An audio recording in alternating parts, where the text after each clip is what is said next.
Bubuwis lang daw mga campaign contribution na sobra sa gagastusin ng mga kandidato sa kampanya. May live report si Jam Sisante. Jam?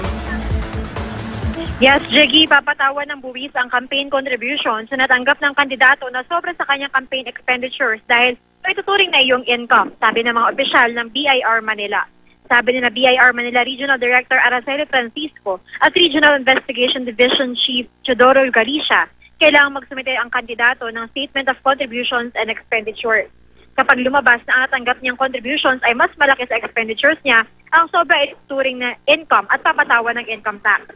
Hinihikayat naman ng BIR Manila ang mga taxpayer na mag-file ng ITR ng maaga at magbayad ng buwis online ngayon pa lang. Aminado si Francisco na may mga na-encounter pa sa problema noong nakaraang taon nang una nilang ilunsad ang e-filing. Pero inaasahan nila mas maayos na ito ngayon. Maaari na raw mag-file ng ITR at magbayad online.